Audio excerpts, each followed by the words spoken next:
Amets Arzallus.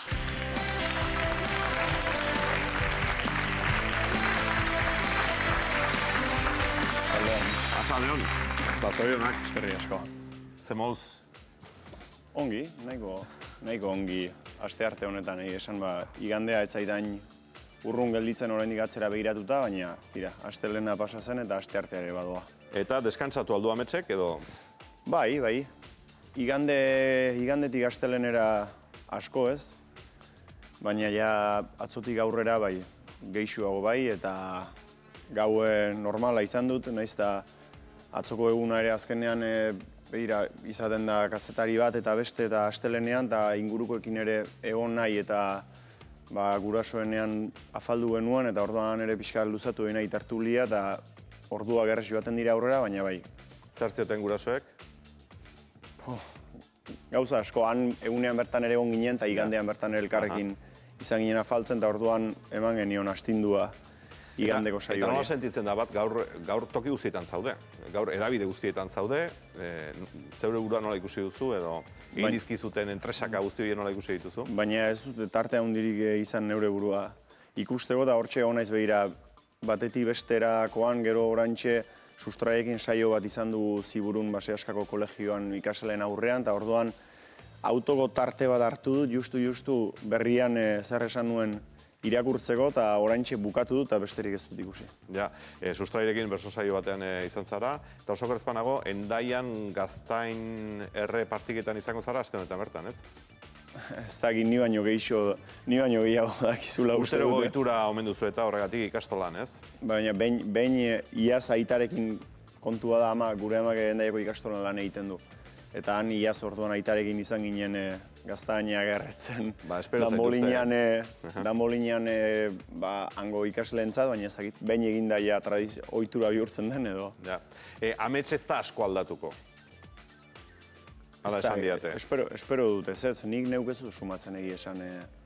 Ni neu bai atzo, bai igandean bertan larun batean eta lehenago bezala sentitzen nintzen eta atzo ere saioan bertan ere nire gorputzaldia nahiko barea izan zen, noskian estutzen zara eta pixka bat badoa bukaera eruntz saioa eta gainera buruzburukoarek hartzen du beste olako zera berezi bat, baina egia esan oso lixerik eta arrunta izan nuen. Igandeko errepaso azkarra egin dezagun, seguru asko buruz askotan errepasatuko zenuen, oso goiz esnatu zinen?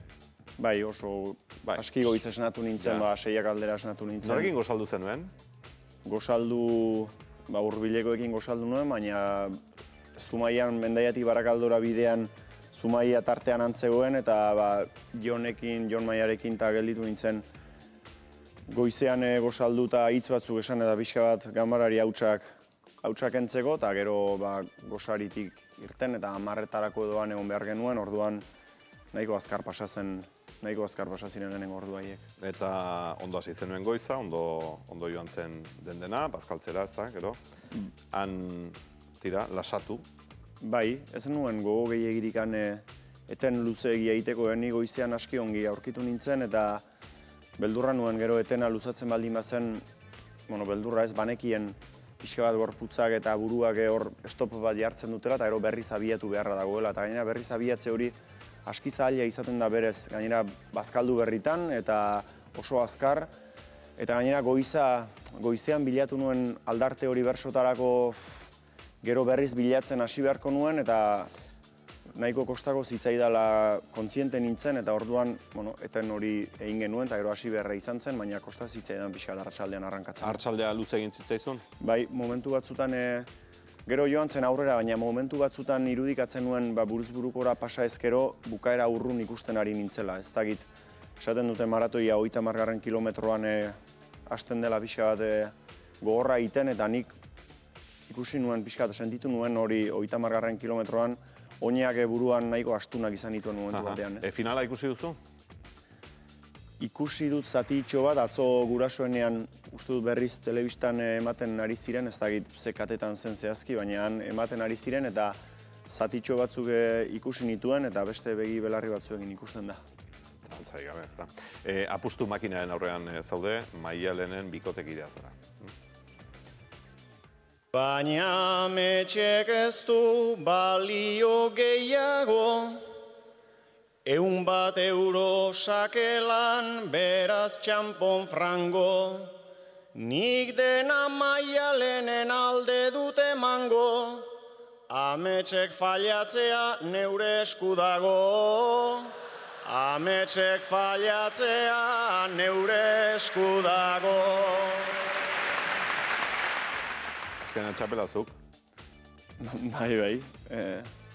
Izan ziteken bestela ere, baina beira, nire itzena esan zuten, eta esango izu da momentuan poza hartzen da, eta emozio puntu hori ere... Zertan fallatzeko zera zenukan?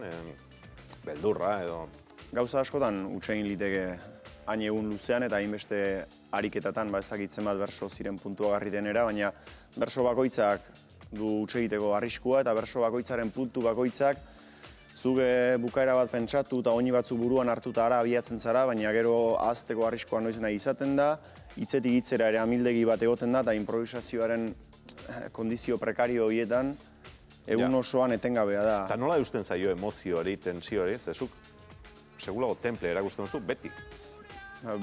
Beti ez, baina han aski temple honean ikusi nuen neure burua egia esan ezagit. Nire teknika psikologikoa edo han nengoen eta dudariagan presente nengoen, baina etengabe saiatzen nintzen irudikatzen pixkat beste leku batean ere eta beste patxara batean bersotan ari nintzen leku batean edo. Beraz, hanka bat finalean nuen, baina beste hanka bat pixka bat handik kanpora edo botatzen nuen, eta oztasun horretan holtzan zaude eta jende guzti horren aurrean zaude, baina buruaren erdia pixka bat neure buruarekin parez pare bakarri jarrian neukan, eta orduan ezagit, hola edo, templeari eutxi nion. Entresak egin da, beste berso bat. Desiente zartu da baina ama bizirik daukat nio, zuzen itzuli naiz bere besoetaraino, poema ederragorik ez dut idatzi hau baino, poema ederragorik ez dut idatzi hau baino. Sarriren larruan ikusi zintugun hemen, ezta? Bai, gutxi hori ematen zuen handik ari nintzela edo... Ama 3 aldiz aipatu zenuen, saioan.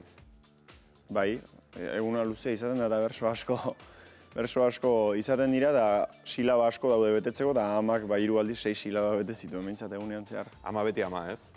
Bai, ama beti ama, baina behira han, gero jeitsi orduko ama besarkada bat ematera etorri zen, eta ama normalean gainera ez da sekula joaten saioak entzutera, zeren ezin izaten duela entzuten egon esaten, eta bakarrik finaletara joan izan da orain arte, eta uste dut finalaren egun zati bat handik kanpo ere pasa omentzo, baina gero egon nintzen bukaeran, eta oso lasai ikusi nuen. Ama, eta sorpresa ona eman zidan, ama normalean espresiboagoa da, aita baino, eta han aita pixkate mailatuagoa ikusi nuen ama baino. Da bai, Bai. Beraz, hementxe, aita, baina... Eta ama ere bai. Aita ere txapelarekin horre, bai. pixka diskutuan, baina aita ez nuenan, behira, uste du Maialenek edo esan zidala, ikusi zituela saioan zehar nuntzeuden, eta nik ez nituen detektatu inengo momentutan, baina ikusten baldin badut, aitaren espresioak pixka begiekin magarrik hau kritika egiten dit, eta nahiago ez ikusi aukeran. Baina tira, aitari ere segurako zera egin zenion, txapeldun bihurtu zenuelako. Bai, ni maiz esan izan dut, eta jakina da ez, baina ni aitaren eskutik sartu nintzen berso eskolan bat txikian nintzela, eta ni bersoaren transmisioa etxetik eta aitaren gandik jaso dut, eta ni gero bakoitzak momentu batean eskuetatik askatu eta bakarrik egin behar izaten du bidea, baina nik bide luzeena bersotan aitaren eskutik egin dut. Amets, irudien kutsak ez du txik egiten, eta irudien kutsan altxorra hautxe topatu dugu. Eta etxean egon den astebete hor... Afalondoren puntukako bie. Hortaz goratzen naiz. Afalondoren etxean bakarrik egon den hartan... Nik jarren txon puntua gortzen, puntua hondik. Hor nik beti hori kontatzen da. Bilar joan beharra dauka ikastola. Bilar joan beharra dago ikastola. Eta akordatzea nola esan nun? Bai, nola Kotxez ez dakit nola, kotxez edo motoz ez dakit nola, ez? Kotxez edo motorrez nik ez dakit nola. Eta oidean nik gogoratzen naizen lehenengo berso edo lehenengo zerbait neurez kantatu nunekoa. Tira, oinez ikasi zenuen lehendabizi, hizketan gero eta ja bertsotan, ez?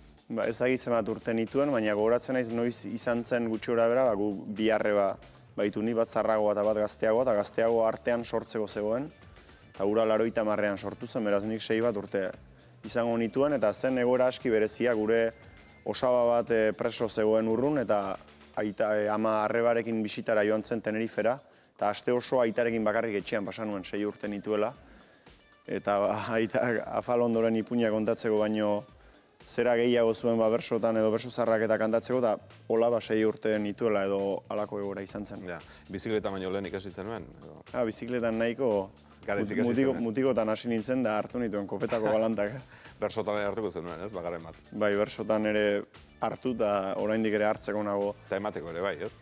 Eman, kopetako horik ez nuke eman nahi, baina eman elkarri zirika ibili bai, baina bersotan kopetako hartu zen. Neure zerori, neure berso bidean askotan eta... Irudien kutsak sorpresa asko dozka gordeta, eta beste altxor bat aurkitu dugu. Ez da airean, aire du izena saio honek, eta orain 18 urtekoa da, eta zu oso gazte zaude.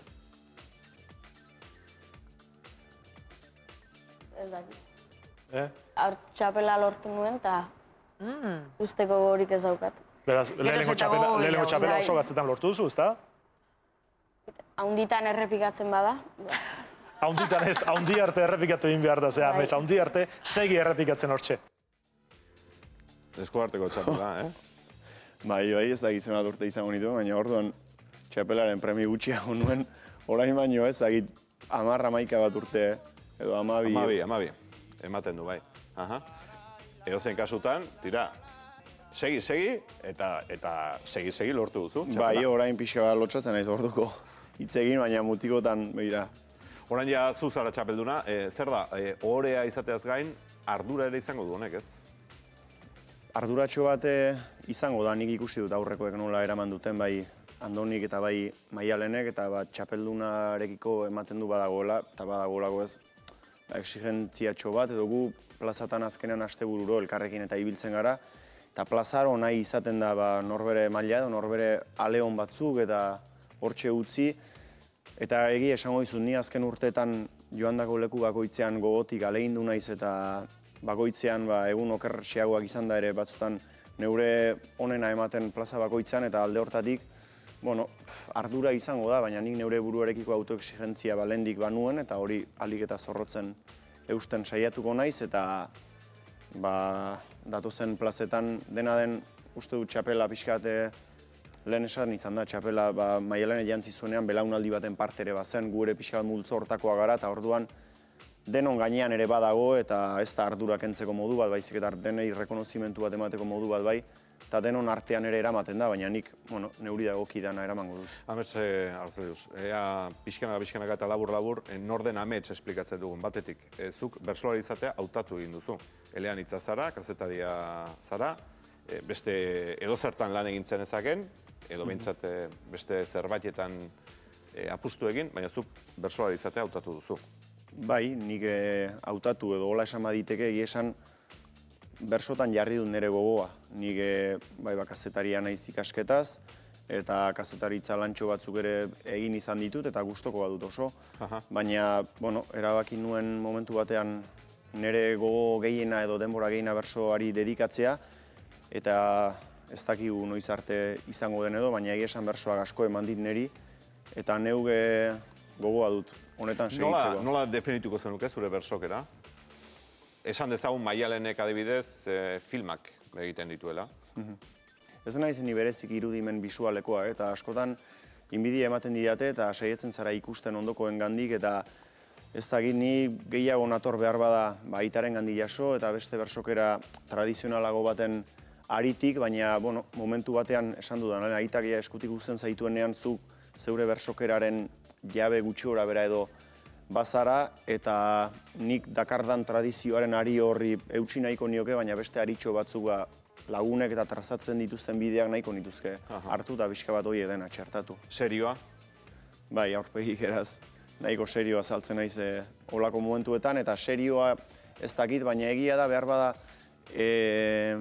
tonu tristesiagoetan edo gai tematika politiko-sozialetan edo umore erregistroan, baino erosoago defenditu izan dudala neure burua orain arte, eta saiatzen zara erregistro horren abanikoa zabaltzen eta ikasten bestetatik ere, eta orduan serio alde hortatik ez dakit, baina egia da paper horietan hobeki defenditu izan naizela behar bada. Zintzoa, leiala, fidela, etikoa, topiko ere bai?